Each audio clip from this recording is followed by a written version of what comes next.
Wait, isn't that Darius's broke ex-wife? I thought she was barren. How does she have triplets? The murmur rolled through the ballroom like a wave, rising above the clink of champagne glasses and the polished notes of a live saxophone. Heads turned toward the entrance, where a sleek black Rolls Royce had just pulled up under the chandeliers, spilling gold across the hotel's marble floor. The door opened slowly. Out stepped Zariah Cole. She wore a bold red dress that caught the light with every step, a shade chosen to set off the warm brown of her skin. Her posture was steady, chin high, eyes sharp. Behind her, 3 identical boys, Malik, Zion, and Ezra, hopped down, tiny tuxedos gleaming against the curve of her arms. A few guests gasped outright. Others pretended to focus on their drinks, though their eyes followed the scene like magnets. "Lord have mercy," whispered an auntie near the bar, her voice thick with southern drawl. She came to claim. Darius Morrison froze halfway through greeting a table of out-of-town investors. He had been smiling, the curated grin of a man who believed he owned the room. But now it faltered, cracking at the edges. Beside him, Keisha tightened her grip on his arm. Her bridal satin rustled as she leaned closer. "Who is that?" she hissed under her breath. Zariah's gaze locked on Darius, cutting through the crowd like a blade. Her smile was small, deliberate. "Sometimes," she said, as if sharing a secret with the air itself, "the person who tries to break you ends up giving you every reason to rise higher." Darius swallowed hard. Around him, polite conversations faltered, laughter stuttered, glasses paused midair. Zariah's smile widened just enough to show a flash of teeth. She adjusted the strap on her purse, glanced once at her sons, 3 perfect reflections of the life she had built without him, and let the silence stretch until it felt like the room itself was waiting for her next move. The scene held, suspended in glittering light. Then, with a breath, the frame of this moment began to dissolve, pulling the audience backward in time, to the years before the Rolls Royce, before the ballroom, before strength had replaced heartbreak. Zariah was 23, still wearing the bright orange apron of the neighborhood supermarket when she first met Darius Morrison. She was sliding a roll of quarters across the register for a regular when he stepped into her line, tall and sharp in a navy bomber jacket, smile polished like glass. His skin caught the light, smooth as good mahogany, and there was a little swagger in the way he leaned on the counter, as if the world had always made room for him. "Mind ringing me up, beautiful?" he asked, voice smooth enough to pour over ice. The women bagging groceries 2 lanes over traded knowing looks. One muttered under her breath, "Girl, that's trouble in fine packaging." Zariah felt heat rush to her face. She tried to keep her hand steady while scanning the bottle of ginger ale and the bag of chips he set down. Darius watched her every move, eyes bright with mischief, as if he'd spotted something rare. "You always this focused," he teased. "Or am I just that distracting?" Later, in the break room, her co-worker Lila shook her head. "You don't know Darius? That boy's a whole player. Runs through women like sneakers on Black Friday. Nice smile, fast car, sweet talk, same story every time." But Darius kept showing up, buying things he didn't need, making jokes about how the store's fluorescent lights were jealous of Zariah's glow. He asked about her dreams, where she saw herself in 5 years, if she liked jazz on Sundays. There was a charm to him, the kind that made people forget to breathe for a moment. One evening he offered her a ride home. His car, a black Impala with leather seats, smelled faintly of cologne and barbecue. They talked all the way to her mama's porch about music, food, the grind of trying to make it out of hourly wages. He seemed to understand the tug between duty and desire, how family expectations could weigh heavy on someone trying to carve a life. Then, just as she was starting to believe the softness in his voice, he mentioned a little boy named Miles. "My son?" he said casually, eyes flicking toward the dashboard. "He's 4. Smart as a whip, Zariah blinked, trying to hide her surprise. That's good. Where's his mom?" "Keisha," Darius replied, rolling the name off his tongue. We cool, but it wasn't meant to be. I'm still figuring it out. He gave her a look that asked for understanding and forgiveness all at once. On her porch, Zariah watched the taillights fade and felt an unease curl low in her stomach. She could hear her grandmother's old warning in her mind. Pretty don't mean steady, baby. Watch how a man handles his history before you hand him your heart. But the memory of Darius's grin, warm and bright against the fading dusk, was louder than caution. They married the following spring in a modest church on the south side, sunlight spilling through stained glass as a gospel choir hummed low in the background. Zariah wore ivory lace borrowed from her aunt, while Darius stood tall in a slim gray suit, charm shining like a badge. Family filled the pews, clapping on the offbeat, shouting blessings as they walked down the aisle. But once the honeymoon glow faded, small slights began to creep in, sharp as paper cuts. At the bank, when they applied for a business loan, the clerk's smile tightened as soon as she saw Zariah's dark skin and the address on their application. Are you sure you understand the terms? She asked, tone dripping with condescension. Zariah's jaw clenched, but Darius only laughed, squeezing her waist as if to say, let it slide. At work, a co-worker joked about how surprising it was that Zariah had married a man so polished. Another, when she mentioned wanting to take classes in accounting, suggested she keep to something simple. Each remark left a bruise no one else could see. Inside their small apartment, the air shifted too. Darius, once full of compliments, started letting bitterness seep through his smile. Over dinner one night, he looked at her across a plate of fried catfish and collard greens. My boy's already running around, he said, referring to Miles, his son with Keisha. Maybe it's you. The words hung heavy between them, heavier than the cast-iron skillet on the stove. Zariah stared at him, heart pounding, memories of the bank clerk and the co-workers pooling together with this new wound. She wanted to shout, to remind him how much she worked, how much she loved, but she bit her tongue. Outside, a siren wailed down the block, fading into the hum of the city. Inside, she swallowed her hurt like bitter medicine, telling herself this was just a phase. Yet deep down, a quiet voice warned her that something darker was taking root. Bills started stacking up on the kitchen counter, and Darius claimed every dollar before it could breathe. He wanted to see her paycheck stub, asked why she kept a little stash tucked away in a mason jar under the sink. You lucky to have a man like me, he teased, voice soft but edged.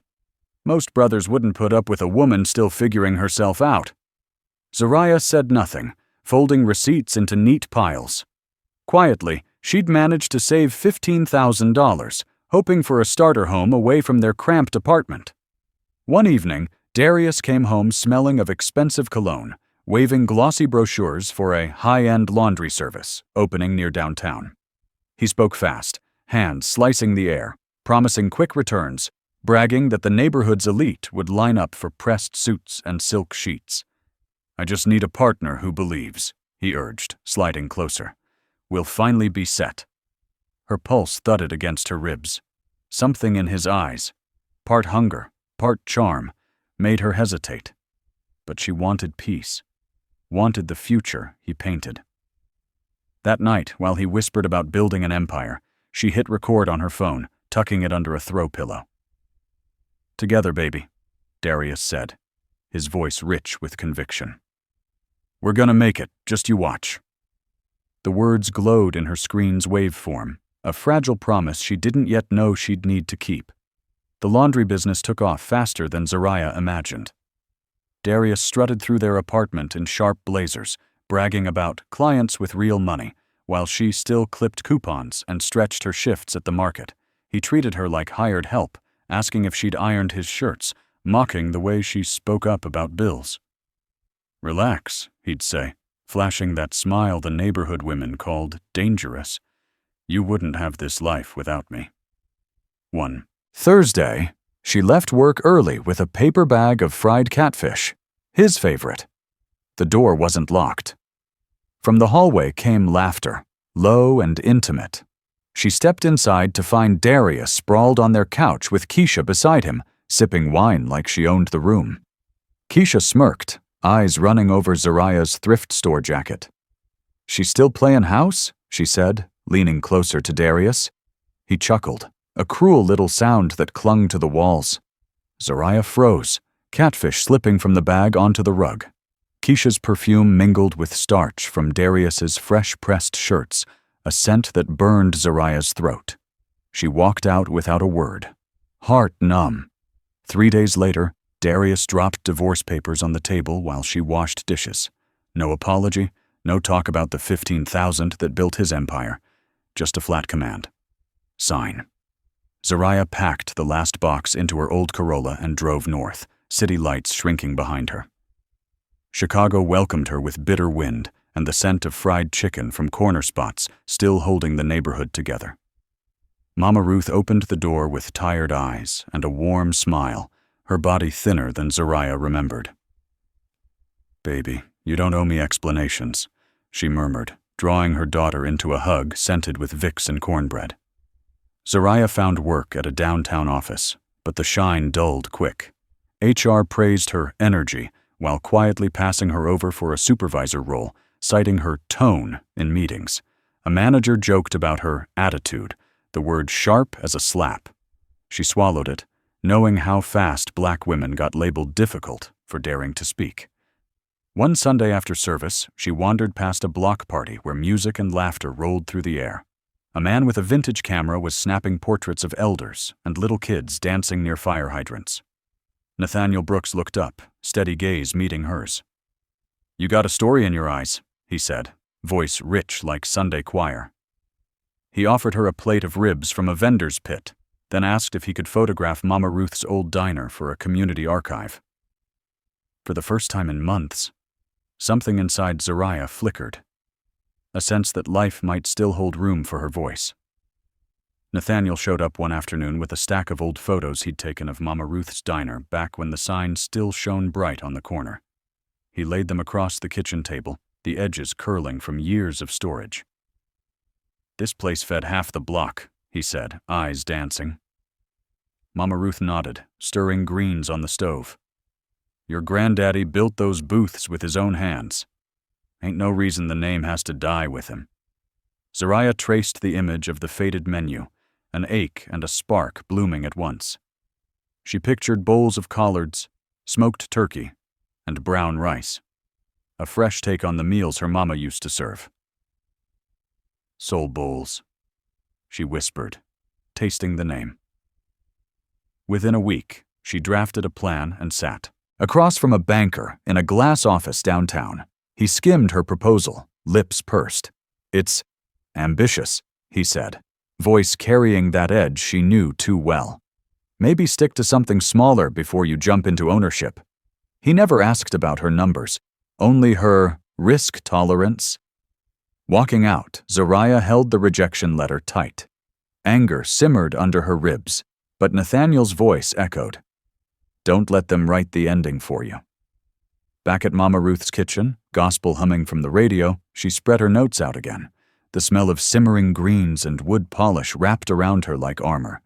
If doors wouldn't open, she'd build her own. Zariah turned the living room into a prep station, stacking brown takeout boxes beside jars of homemade sauce. She sold collard wraps and turkey chili through a late-night delivery app, slipping flyers into every bag. On weekends, she scrubbed commercial kitchens after closing, saving every tip in an envelope tucked inside Mama Ruth's Bible. Nathaniel followed quietly with his camera, capturing grease-stained aprons and late-night laughter with neighborhood teens who helped label containers. One clip of her plating soul bowls to an old Donny Hathaway track spread across local feeds, sparking comments about supporting our own. Orders doubled overnight, and church ladies began dropping by to pray over her stove before Sunday rush. For the first time since everything fell apart, Zariah felt the city leaning back toward her, lifting as she pushed. 2 years later, Soul Bowls opened its doors on a crisp Saturday morning. Bright murals of jazz legends and freedom, marches stretched across the brick wall, painted by kids from the block. The smell of smoked turkey and sweet yams drifted down the sidewalk, drawing a line of neighbors that wrapped around the corner. Church hats, hoodies, and work boots stood side by side, clapping when Zariah cut the ribbon with Mama Ruth steadying her hand. Nathaniel moved through the crowd with his camera, catching the moment she wiped a tear and laughed at the same time. By afternoon, the cash register was stuffed, the bell above the door ringing nonstop. A city councilwoman stopped by for a bowl of gumbo and promised to feature the shop on a Black Business Rising segment. Zariah felt a new weight settle in her chest. Not dread this time, but the gravity of dreams becoming real. The following week, she kept a doctor's appointment she'd almost canceled from exhaustion. After a gentle exam, the physician grinned wide. "Miss Cole, you're not just expecting, you're expecting 3. Zariah stared, stunned, as the heartbeat monitor played a rhythm like a gospel drumline. The memory of Darius's taunt about her body flashed and disappeared, replaced by the sound of life, strong and certain, inside her. She stepped back into the hallway, clutching the printout, tears mixing with laughter, knowing the future had shifted. Again. This time in her favor. Soul Bowls didn't stop at the storefront. By the next summer, a gleaming red and gold food truck rolled onto the same block where Zariah once handed out flyers. Nathaniel had helped design the logo, a steaming bowl held by uplifted hands, and he shot the promo video at dawn with neighborhood kids drumming on overturned buckets. The truck parked near farmers' markets and after-church crowds, serving shrimp and grits alongside stories of how the business started with one woman, a mason jar, and a prayer. Every weekend, lines trailed past gospel singers busking on the sidewalk. Elders came for catfish bowls and advice. Teens came for jobs, leaving with aprons and a sense of belonging. Mama Ruth sat by the window of the brick shop, proud eyes following each customer as though counting blessings. The buzz grew loud enough that a Black-owned radio station invited Zariah for an interview. She smiled through the questions, speaking about recipes, about building wealth right where you stand, but she dodged anything about her private life.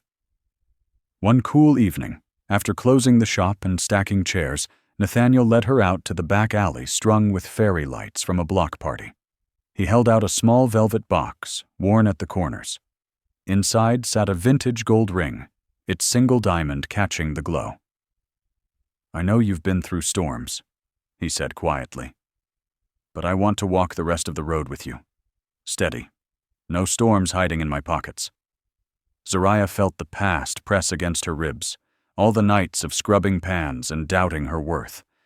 She looked at Nathaniel, steady and sure, and nodded through tears. Laughter spilled from the shop as staff peeked out, cheering when she slipped the ring on. From then on, they kept boundaries clear. Customers might see the brand everywhere, Soul Bowls banners at street fairs, the truck at Juneteenth celebrations, Zariah greeting elders with firm hugs, but the details of her home life stayed off camera. Nathaniel posted recipes and behind-the-scenes shots of the team, but never their dinner table or the nursery taking shape upstairs. They built a quiet fortress of peace around their growing family. Inside, Zariah cooked late-night meals while Nathaniel edited footage for a new documentary about Black women entrepreneurs. Outside, the city began treating her like a local legend, her story shared at business workshops and Sunday sermons about perseverance. She smiled, grateful but careful, holding her happiness close, knowing some victories are safest when they shine just for the people who earned them. A quiet Sunday evening settled over the house. The twins were asleep upstairs. Malik stretched across Nathaniel's chest, while a jazz station hummed low in the background. Mama Ruth sat at the kitchen table, shelling peas into a bowl, the same rhythm she used to calm Zariah when she was small. The phone rang, its sharp tone slicing through the warmth.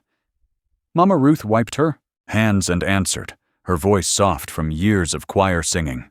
Her face stiffened as she listened. "Zariah," she said carefully, holding the receiver out. "It's Darius." Zariah hesitated, wiping flour from her palms. She took the phone, heart knocking once, hard. On the other end came a voice she hadn't heard in years, still smooth but heavier now, like syrup hiding a blade. "Zeke, long time. Heard you're doing well. Little restaurant, food truck, all that."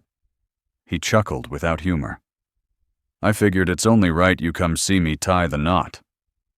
Keisha and I are getting married next month." The words landed with an old sting. Zariah steadied her breath, eyes on the polished wood of the counter. "Why would I come to that?" "Because it's history," Darius replied, tone tightening. "You helped me build everything I've got. You ought to witness the payoff." There was a pause, then a sly lilt slid into his voice. "And I might let folks know who really stood behind the success. People love a redemption story, especially when it's not yours." Zariah felt the room tilt. He wanted to parade her as the woman who funded his climb, the fool who got left behind. Nathaniel watched from the doorway, his camera hand resting at his side, eyes steady on her face. Mama Ruth set the peas down, folding her hands, silent, but ready if her daughter needed strength. Darius kept talking, weaving compliments and insults like twin threads. "You looked out for me when nobody else believed. That's a fact. But you and I both know you wouldn't have a seat at my table if not for me giving you that shine. Come out, Z. Bring whoever you got now. I promise, you'll be glad you did." The line went quiet, except for his breath. Zariah's grip tightened on the receiver. She could almost see him, leaning back in some leather chair, smiling at the thought of pulling her into his spotlight. For a heartbeat, she considered slamming the phone down, erasing his voice for good. But a steadier part of her, the one that had built soul bowls from scraps, rose above the hurt. "Send the invitation," she said, calm as rain. Darius laughed softly, a sound that made her skin crawl. "That's my girl. I knew you wouldn't miss it." Then the click of disconnection, leaving only the hum of the jazz station and the twins' breathing drifting from upstairs. Zariah placed the receiver on the counter, shoulders squared. Nathaniel stepped closer, his fingers brushing hers. Mama Ruth's eyes shone with quiet fire. The call had tried to drag her backward, but instead it sharpened the path ahead. Late that night, after Mama Ruth had gone to bed and the boys were tucked under their rocket print blankets, Zariah and Nathaniel sat at the dining table with mugs of coffee gone cold. Nathaniel opened his laptop, its glow spilling across stacks of manila folders. "Let's see what the man's been bragging about," he said, scrolling through Darius's public pages. Post after post showed Darius standing in tailored suits outside new storefronts, holding champagne flutes with investors, posing beside a shiny fleet of laundry vans. The captions dripped with bravado. "From nothing to empire. God favors the bold." But deeper in the feed, Nathaniel found late-night rants hinting at supply shortages, cryptic pleas for silent partners to stay patient. There were blurry photos of receipts, an eviction notice partly hidden under a whiskey glass, and comments from old associates asking about unpaid invoices. "Look at this," Nathaniel murmured, enlarging a screenshot of an overdue tax letter someone had tagged him in. "His money's a house of cards." Zariah leaned closer, reading every line. The image of Darius trying to humiliate her now carried a different weight. He was desperate to polish cracks no one else could see. Nathaniel shut the laptop and turned to her, voice low but steady. "We walk in with calm power. No yelling, no proving yourself to folks who don't want the truth. Just facts." Zariah nodded, pulling out the slim phone she'd hidden years ago under a box of recipes. She opened the voice recorder and pressed play. Out spilled Darius's old promise, smooth and certain. "Together, baby. We're gonna make it. Just you watch." The words filled the room like a ghost of the man he'd pretended to be. Next came the envelope from a clinic tucked inside Mama Ruth's Bible, edges soft from handling. Her doctor's statement confirmed what the heartbeat monitor had already sung. Her body had never been the problem. Beside it lay a sealed folder from a friend working at a private lab, holding the DNA test that tied Miles to another man entirely. Nathaniel arranged each piece on the table, methodical. "We take these, and nothing else," he said. "You don't need anger when you've got evidence." Zariah exhaled, fingers brushing the papers as though absorbing their strength. Memories of standing outside her own home with catfish slipping from the bag flashed hot, then cooled into resolve. She gathered the documents, slipped them into a leather folio Nathaniel had brought from his studio, and closed the clasp with a click that sounded final. They sat in silence for a moment, listening to the wind whistle through the alley. Nathaniel reached across, covering her hand. "He thinks he's staging a show," he said quietly. "But he doesn't know the story's already written." Zariah looked toward the hallway where their sons slept, and Mama Ruth's nightlight cast a soft halo on the floor. "He wanted me to come see," she whispered. "So I will. But I'm not walking in to watch. I'm walking in to finish the Rolls Royce ease to a stop beneath the glittering awning of the downtown hotel." Evening lights bounced off its polished hood as the valet rushed forward, adjusting his cap when he caught a glimpse inside. The back door opened, and Zariah stepped out. First, the ruby fabric of her gown catching the glow of the chandeliers above the entrance. The dress hugged her shoulders and flowed to the pavement in a smooth line, a statement of power wrapped in grace. Nathaniel followed, steady in a slate-gray suit, one hand carrying the leather folio, the other ready for hers. Behind them, the boys climbed out, their small tuxedos trimmed with satin, shoes polished to a mirror shine. Malik adjusted his bow tie while Zion and Ezra clutched the carved walking sticks Mama Ruth had given them, for courage. To onlookers, they looked like miniature royalty arriving for a coronation. A wave of chatter swept across the marble lobby as wedding guests turned. Some froze mid-sip, champagne trembling in crystal flutes. Others lowered their phones, eyes widening. A woman in a gold head wrap nudged her friend and whispered, "That's Zariah Cole." Lord, she came glowing.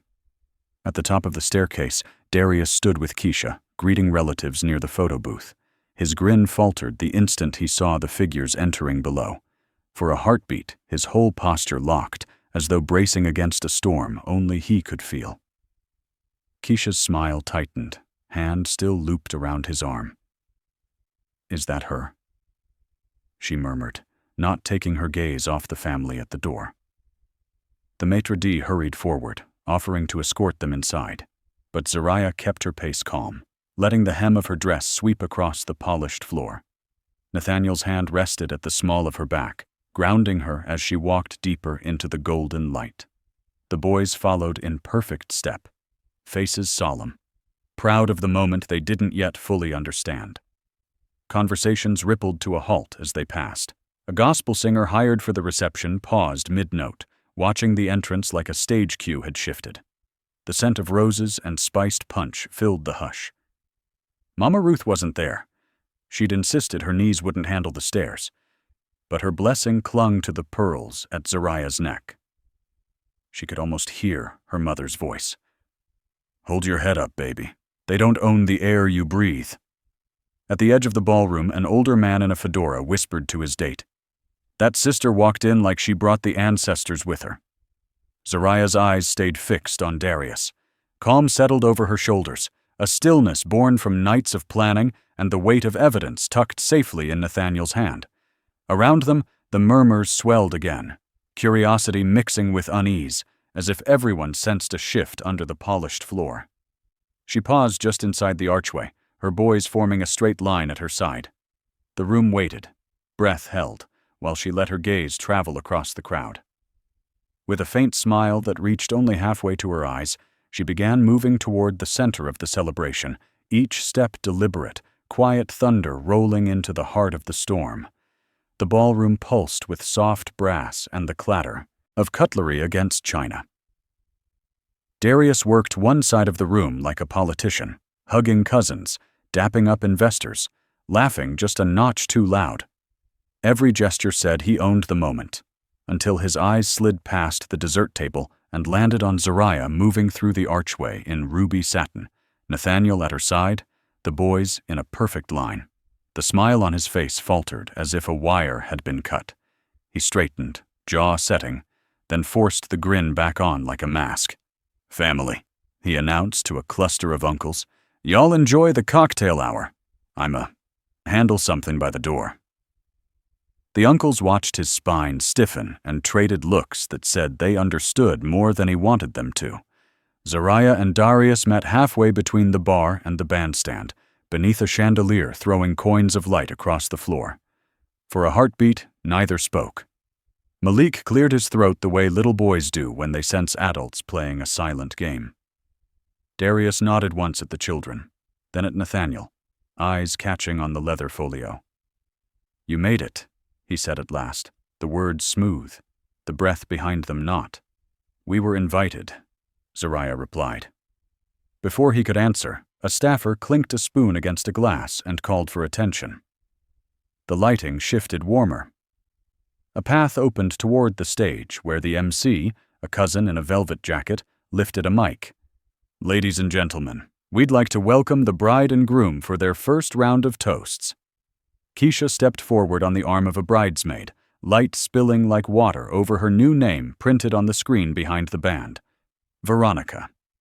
The rebrand was complete. Sleeker hair, silk that whispered when she moved, a posture trained to meet cameras and hold them. She glanced across the room and found Zariah without needing to search. Her smile stretched, polite and sharp.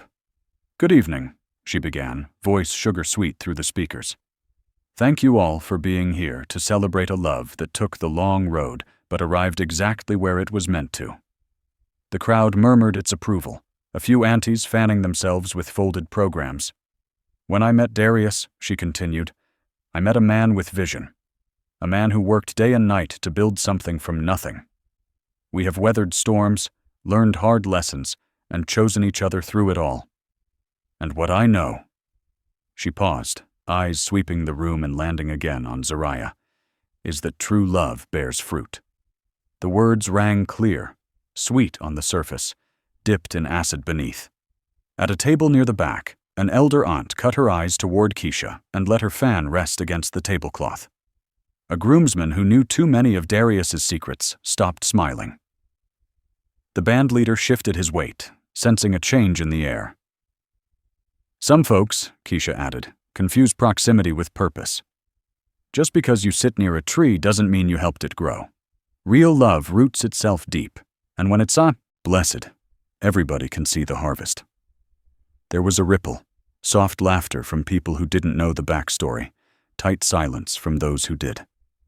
Keisha raised her glass. "To the kind of love that multiplies what it touches, to family, to legacy, to the future." On cue, servers began to move, and the MC thanked Veronica for her beautiful words. Darius remained where he stood, shoulders squared, eyes flicking between the stage and Zariah. Nathaniel's hand settled at the small of her back. The boys looked up, not understanding the weapon tucked inside the toast, but feeling the sting anyway. Across the room, a small cluster of church ladies exchanged looks, one whispering, "That child ain't have to say it like that," while another pressed her lips into a line that said she'd heard sharper in church basements and still didn't like it. Darius tried to recover the room. He clapped, laughed too bright, then stepped toward the stage. "Beautiful, babe," he called, as if the microphone might not carry the compliment far enough. Couldn't have said it better. He took the stairs 2 at a time, took the mic, and faced his guests. "I want to thank you all for believing in me," he announced. "Where I come from, you don't get moments like this without grit, God, and good people who see your potential."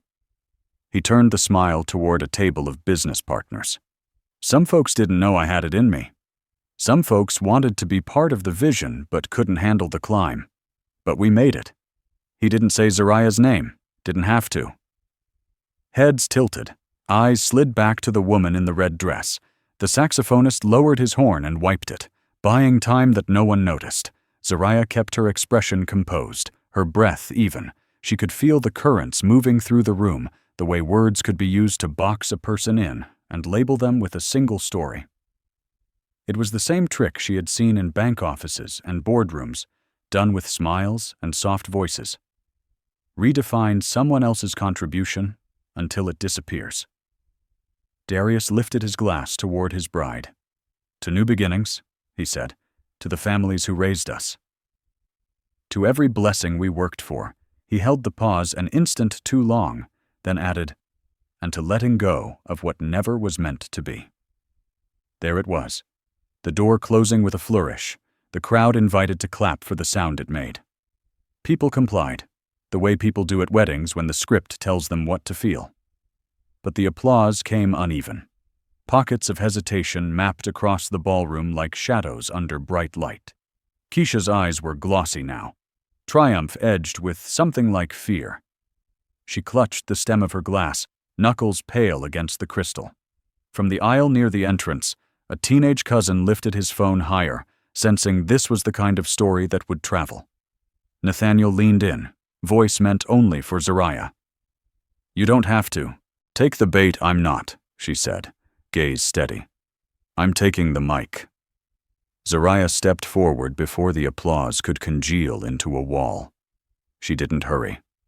She didn't smile. She let the room feel her approach, the ruby gown whispering against the polished floor. Nathaniel met her at the foot of the stage and placed the leather folio in her hand. The MC, thrown off his rhythm, hesitated with the mic.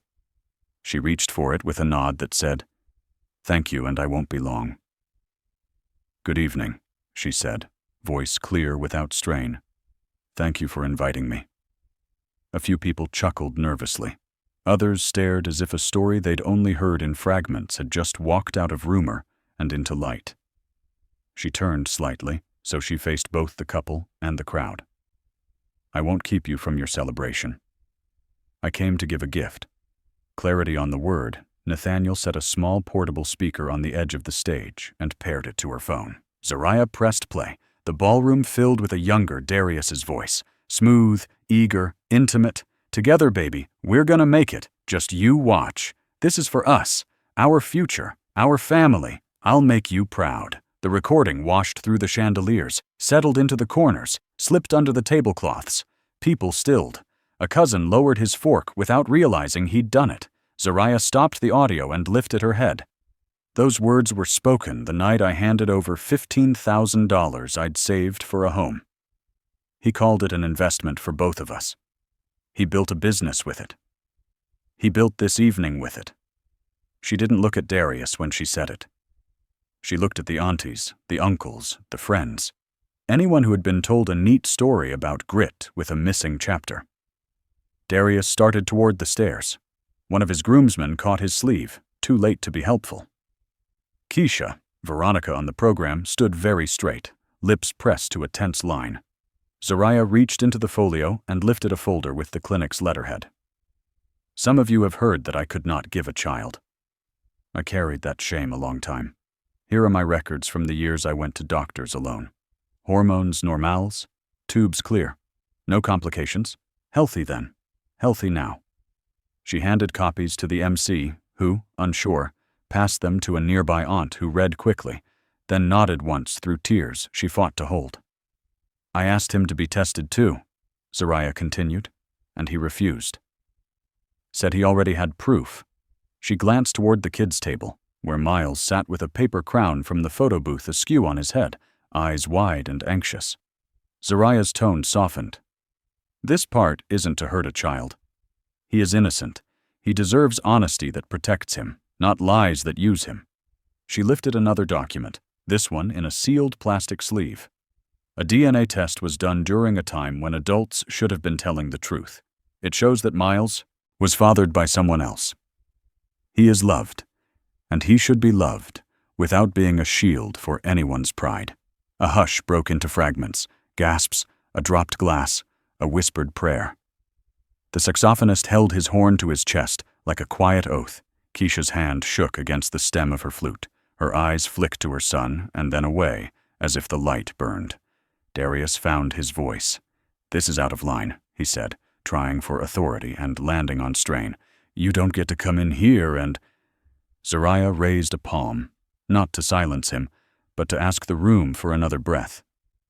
"There's one more piece," she said gently, as if laying a final card for people who didn't want to see, but needed to. She pulled out a thin envelope and unfolded a single page. "A doctor's report from a specialist confirms a condition present since birth. It means the man you know cannot conceive naturally. He did not know for certain because he chose not to know. He chose blame instead." The sentence drifted over crystal and roses and landed where it needed to.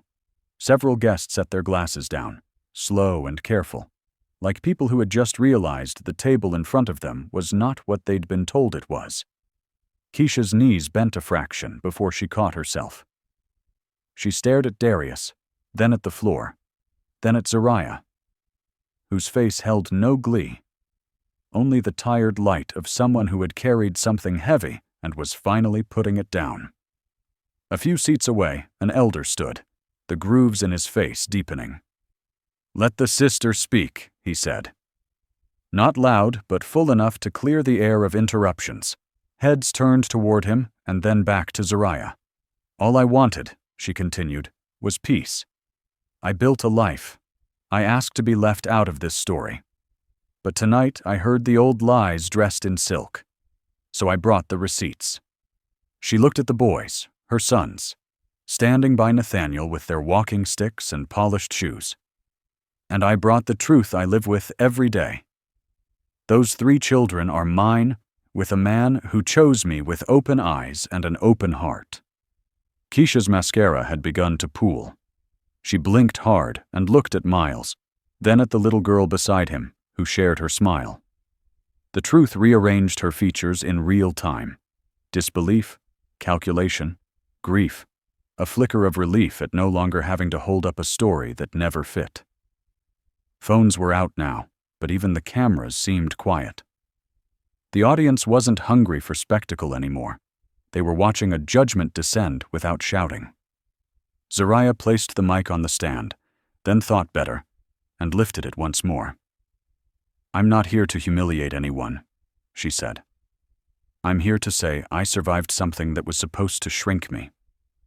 I ask that you remember this when you tell this tale later. I did not come to ruin a wedding. I came to end a rumor." She turned to the couple, and her words softened again. "Keisha, whatever name you choose. No, one deserves to find out like this. But you deserve to know. The child you love is not a prop. The man you love has things to mend that only truth can start." She met Darius's eyes last. "You asked me here to stand small. I won't. I brought what you asked for. A witness. Not to your success, but to the cost of your story." The MC stood rooted, mic slack in his hand. Darius's mouth worked around a reply and found none. Keisha set her glass down and pressed a napkin to her face, shoulders shaking once as if struck by a wave. Zariah passed the folio back to Nathaniel and descended the few steps with the calm of someone stepping off a train at her own stop. The boys moved toward her at once. She touched each head, then slid a hand through Nathaniel's arm. For a heartbeat, no one moved to block her path. Then a security guard took a single step forward and stopped, reading the room, reading the aunties' faces, reading his own conscience. He let them pass. They reached the archway. Zariah paused and turned, not to gloat, but to place a final marker where everyone could see it. "Enjoy your evening," she said. "May it be built on truth." As she walked out, the ballroom breathed again, not with relief, but with rearrangement. People looked at one another as if they'd just woken, unsure what to do with their hands. Somewhere near the back, a church lady murmured, "God don't like ugly," and patted the arm of the woman beside her. Keisha finally sat, the chair catching her before the floor did. She pulled Miles close, kissed his crown, and whispered something into his hair that only a mother and a child needed to hear. Darius stayed standing, alone in the center of his own celebration, the chandeliers above him bright as interrogation lamps. In the hallway, Zariah exhaled for the first time in years. Nathaniel squeezed her hand. The boys asked if they could have cake anyway. "Another time," she said, smiling for real now. "We've had enough sweetness for one night." For a suspended beat after Zariah's exit, no one moved. Then the room lurched back to motion all at once. Chairs scraped, whispers flared, phones tilted like sunflowers tracking light. Darius blinked as if he'd been slapped awake inside his own dream. He lunged for the mic, fingers white against the metal. "None of that is true," he said, voice straining for authority. "She's bitter. She's making up stories because she can't stand seeing me happy. The microphone squealed. A few guests flinched. He pressed on. "Y'all know me. You've seen me build this. You've seen—" "Boy, don't stand in God's house." An auntie started, then caught herself, remembering where she was. "Don't stand under God's light and lie," she finished, softer but firmer. Across the dance floor, a deacon from Keisha's church folded his arms, eyes fixed on Darius as if reading a ledger only he could see. The bandleader set his sax on the stand and rubbed the bridge of his nose. Two of Darius's business partners stepped aside to confer, faces tight, heads shaking. The maitre d' signaled the sound tech to drop the mic volume a notch. It didn't help. The lies sounded louder. Keisha rose slowly, one hand still wrapped around Miles. She didn't look at the crowd. She looked only at Darius, eyes glass clear now that shock had burned off. "Tell the truth," she said, voice low enough to make the room lean in. "If not to them, then to me." Darius laughed, brittle. "You're really gonna take her word?" A groomsman he'd known since middle school stepped between him and the edge of the stage, palm out, not aggressive, simply refusing to be moved. "Not tonight," he murmured, so only those closest could hear. "You need to step down." "I said I'm fine," Darius snapped. He tried to move around him. The groomsman didn't budge. By then the MC had recovered his instincts. He slid in with a host's smile that didn't reach his eyes. "Let's give the couple a moment," he said, gesturing broadly like a magician redirecting the audience. "Dessert is being served. Please remain at your tables." He lifted a hand toward security. The guard who'd paused for Zariah earlier approached the stage with a look that said he'd seen more bar fights than wedding brawls and preferred neither.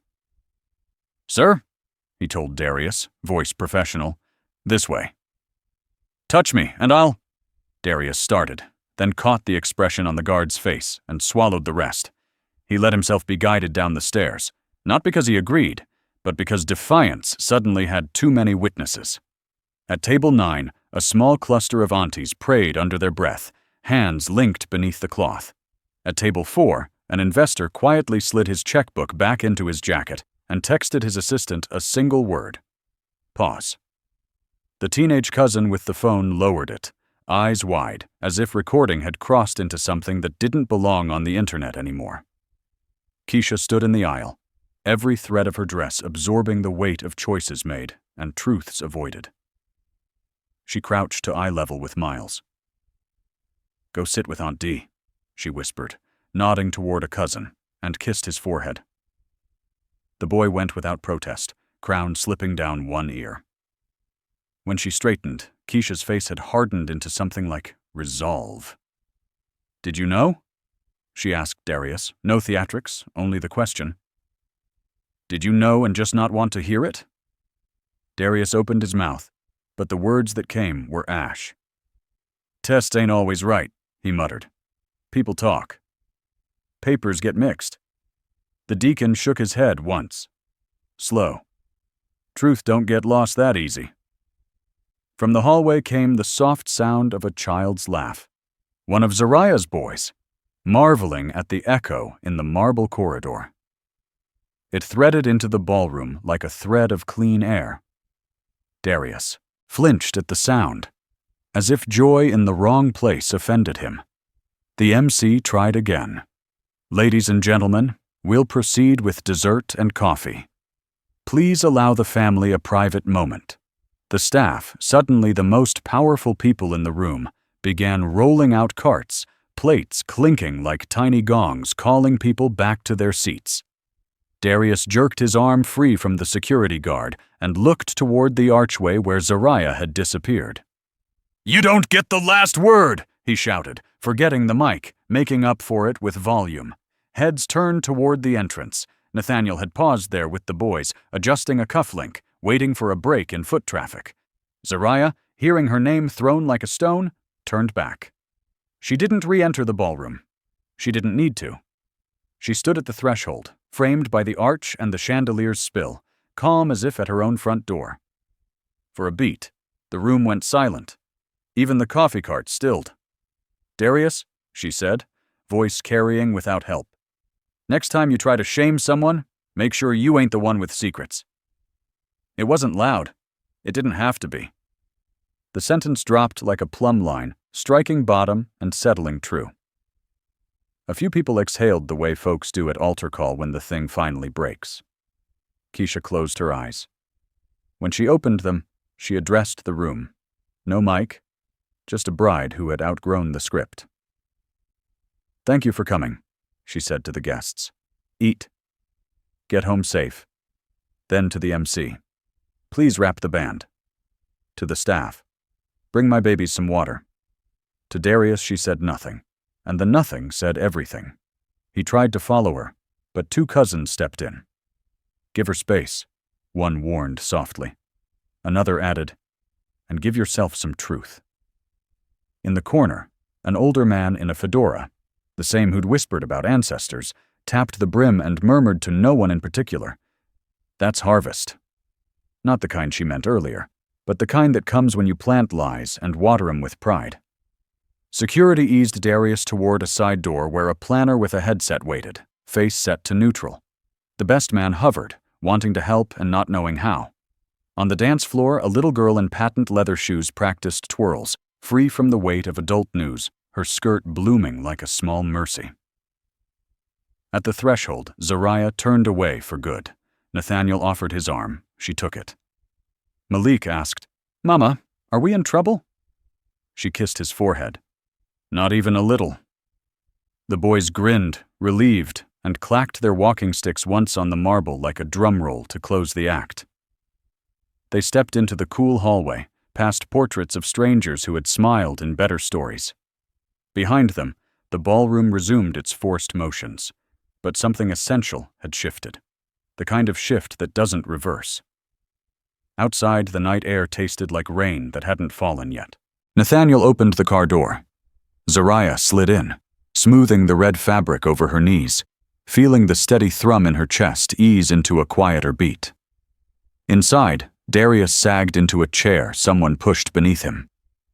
The mic lay on the stage, wire coiled like a snake at rest. On the far side of the room, Keisha gathered her children and walked toward the exit that led not to the honeymoon suite, but to a waiting car and a phone she would use to call a lawyer and a mother who would tell her to come home. When the band finally played again, it was a blues in a major key, something that sounded like surviving. By Monday morning, the internet had a new obsession. A local culture blog ran the headline first, "Wedding turned courtroom," above a grainy clip of Zariah's calm voice filling a chandeliered room. Larger outlets scooped it within hours, flattening the nuance into shareable beats. Ex-wife arrives in a red gown, children in tuxedos, documents raised like scripture. Comment sections filled with aunties typing prayers, young activists quoting lines about receipts, and small business owners nodding at the math of borrowed money turned into someone else's glory. A radio host on the West Side called it a masterclass in dignity under fire. A morning show panel tried to joke about it and then didn't, the humor snagging on the reality of what had been said. Darius played defense badly. He posted a Notes app statement about private matters and misunderstandings, then deleted it when someone replied with screenshots of his own captions bragging about partners and patients. One of his investors, a man new to the neighborhood with big plans and thin roots, issued a bland message about internal review and quietly hired a PR firm. The firm advised silence. The story did not obey. Keisha made 2 calls that changed the temperature of the week. The first was to an attorney her cousin trusted, a black woman known for straight talk, and a courtroom presence that could still a room. The second was to Zariah. They sat together 2 days later at a sunlit table in Soul Bowls before opening, steam rising from a pot of grits while the city shook off sleep. Keisha's eyes were swollen from nights of little rest, but her voice didn't waver. "I knew something was wrong," she said, hands flat on the table. "I told myself it was timing. I told myself faith fixes math. But I won't tell myself lies anymore. I want out. Not just out of the marriage." Out of his ledger, Zariah listened, the residual ache of old years surfacing and receding like waves against a seawall. "You'll need help," she said. Real help, not the kind that takes a cut and disappears. My lawyer wants to speak with yours, Keisha replied, if you're willing. Zariah nodded, already composing the text. Nathaniel poured coffee for both women and set the cups down without comment, understanding exactly how much and how little needed to be said. The legal dance began with polite letters and ended with sworn statements. Zariah retained an attorney who had represented black women entrepreneurs when landlords forgot the parts of contracts that favored tenants. Together, the two lawyers mapped the story. The transfer of $15,000, the recorded promises of joint future, the growth of a business launched with that seed. Paperwork didn't always capture intention, but recordings did, and the court accepted the audio with no argument from the bench. Keisha's counsel moved on a separate track: separation, custody, and the inventory of assets. When Darius's team tried to wall off the business as premarital property, Keisha's lawyer slid copies of timelines across the table showing expansions financed during their relationship, invoices signed months after vows, investor emails with hearts and handshakes. Numbers told the truth, even when people refused. And when the two cases brushed against each other, the attorneys didn't flinch. They filed a joint motion to preserve records across entities Darius had set up in his own name and the businesses. The judge, a black man who had once represented tenants in housing court, granted it without theatricality, reminding both sides that discovery is not a game. The internet moved on to other spectacles. The courthouse did not. In deposits and quiet rooms with fluorescent lights, men who had once slapped Darius on the back shifted in their chairs and said they didn't recall exact dates. Women who had worked the front counter at the laundry stores remembered with clarity the day a grand opening sign went up next to a bouquet of supermarket lilies Zariah had bought on her lunch break. A banker, subpoenaed, produced emails that showed initial capital requirements, then a second document, handwritten, scanned, where Darius had promised to make her whole once profits stabilized. The handwriting matched the slope of his signature on vendor contracts. Outside court, Zariah kept soul bowls moving. She hired 2 more teens for the truck and asked Mama Ruth to teach them how to season greens without measuring spoons. Nathaniel took the boys to the park on long afternoons and let them film from the sidewalk with a spare camera. Zariah slept in snatches and woke with purpose, her heart beating a steady rhythm she hadn't known in years. When the ruling came, the judge took his time. He spoke of investment and reliance, of promises made and actions taken. He noted that the initial $15,000 had been more than a gesture. It had been the bedrock upon which everything else was built. He referenced the recording, quoted the exact phrase about our future, and looked over his glasses at Darius until the room quit fidgeting. He awarded Zariah her principal plus interest and a portion of the growth attributable to that initial stake. The number landed at $450,000. Neither side gasped. By then, reality had reset. Darius stared at the table, jaw tight. His attorney suggested a payment plan. The judge suggested selling assets and meeting obligations like any other businessman who had to balance books. On the way out, an old neighbor clapped Zariah's shoulder and whispered, "That's for every woman who ever fronted a dream and got left off the marquee." Cameras waited on the courthouse steps, hoping for tears or triumph. Zariah stood beside her attorney and gave them neither. "This isn't revenge," she said, steady as a metronome. "This is a receipt paid. And because women held me up when I was starting over, my mama, my aunties, the church ladies who prayed over my stove, I'm giving most of this to the organizations that do that work every day."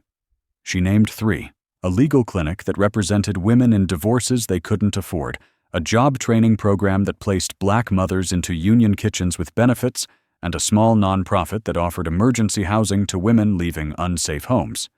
"They turned survival into stability," she said. "That's where the money belongs." Reporters blinked. One asked if she didn't want to expand her business instead. Zariah smiled. "We're expanding every time a woman doesn't have to choose between rent and dignity." Keisha, standing slightly behind, nodded along, then stepped to the mic when it was offered. "I'm filing my papers today," she said, voice clear. "I'm taking my children home to a life built on truth. If you can't say amen, at least don't say anything ugly." That line ran on the evening news, clipped into a neat soundbite that made aunties point at the TV and say, "There it is. Donations to the 3 organizations spiked." The legal clinic posted a photo of its staff around a folding table strewn with manila envelopes and said they'd take 20 new cases because of Zariah's gift. The job training program sent a handwritten note taped to a photo of 6 women in crisp white jackets. "Thank you for believing in us." Back at Soul Bowls, the line grew a little longer. Not the kind of fame that brings tourists, but the kind that makes neighbors hold doors and call the teens sir and ma'am when they pick up to-go orders. On the chalkboard wall near the register, someone wrote in careful print, "Love built this." Underneath, in smaller letters that looked like a child's hand, and Mama's greens. That night, with the boys asleep and the city dimming, Zariah counted blessings at the kitchen table instead of dollars. Nathaniel slid a mug toward her, the steam curling like a benediction. "You kept your promise," he said, "to yourself and to them." She looked out the window toward the truck parked under a streetlight, the logo's steaming bowl glowing faintly.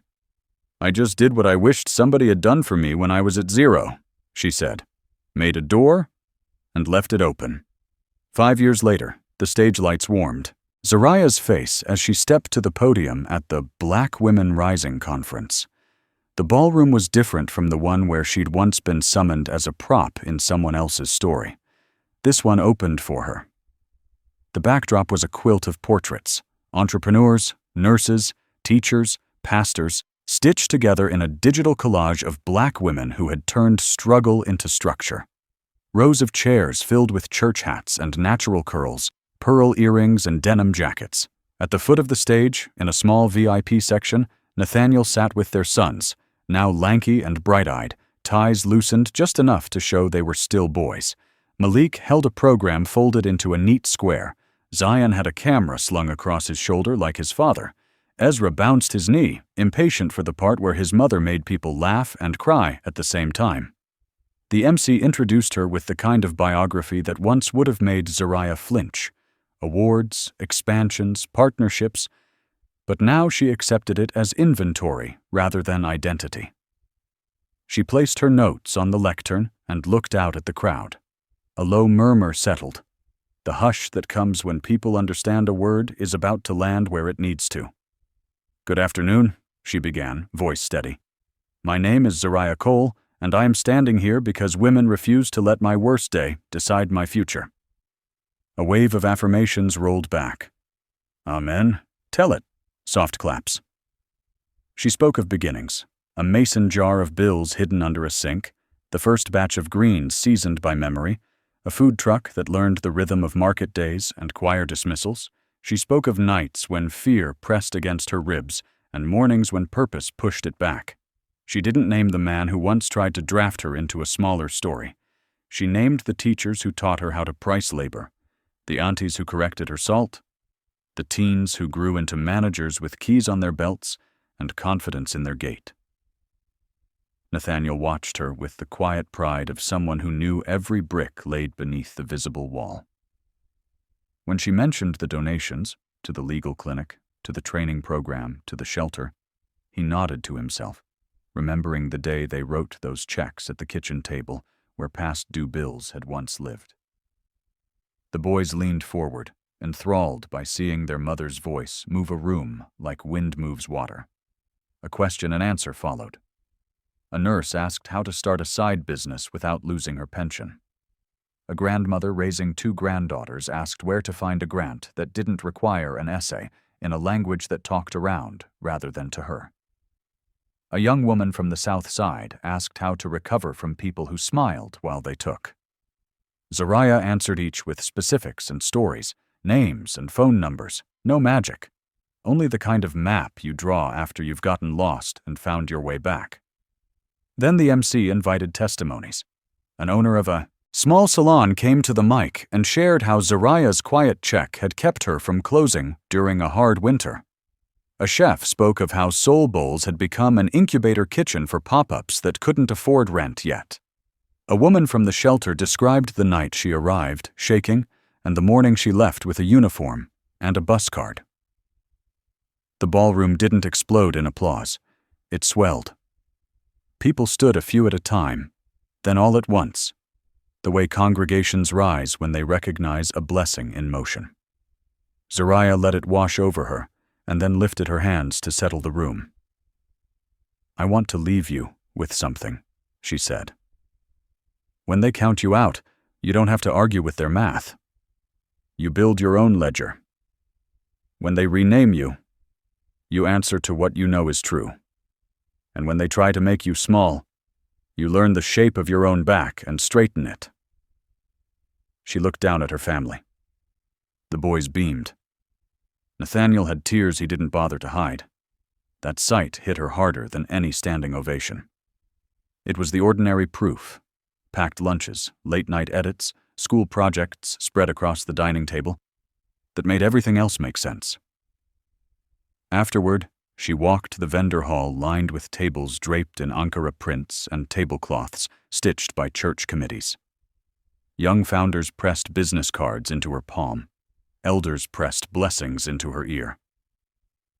She stopped at a booth selling handmade soaps and bought 3 for Mama Ruth, still fussing over knees that wouldn't mind her.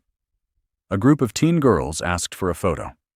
Zariah agreed, but when one shyly asked if she had advice for surviving the talking, she squeezed her hand and said, "You don't owe your peace to people who didn't pay for it." The closing session brought everyone back into one room. The band played a groove that sounded like homecomings and corner store runs, like the way laughter travels down a block when the ice cream truck turns the corner. The MC invited Zariah to offer the final word. She returned to the mic and breathed in the room one more time, the past and the present sitting together like old friends who had finally reached forgiveness. "Sometimes the best revenge," she said, each syllable clear as a bell, "is a life lived loud, proud, and free." The lights dim on the ballroom, but the real glow is what you carry with you. Maybe you saw yourself in Zariah's quiet grind. Maybe you heard your auntie in Mama Ruth's steady wisdom, or felt Nathaniel's calm at your back when the room got loud. However this story met you tonight, let it remind you, you do not need permission to reclaim your name, your work, or your joy. If you've ever been counted out, tell us how you proved them wrong. Drop your story in the comments. 2 sentences or 20, a small win or a mountain moved. Someone scrolling at 3 a.m. needs to hear exactly what you learned the hard way. Tell us who stood with you. Tell us what you built after the door shut. Tell us the moment your spirit said, "I'm not done." Share this video with a sister, a cousin, a friend from church who's starting over with nothing but faith and a plan. Send it to the homie who's one signature away from a better life. Put it in the group chat that prays, jokes, and shows up. When we pass the story, we pass the light. If this moved you, tap that like button so more people find it. Subscribe and turn on notifications. This channel brings you new stories that honor our people's resilience and everyday brilliance. We'll be back with more families, more rebuilds, more victories that started small and grew strong. You won't want to miss what's next. Tell us your favorite moment. Was it the first day Soul Bowls opened? The courthouse steps? The sight of 3 little kings in tuxedos? Or the simple truth that love built right leaves receipts of its own? And if you're in a season that hurts, type, "I'm still here," so we can surround your name with encouragement.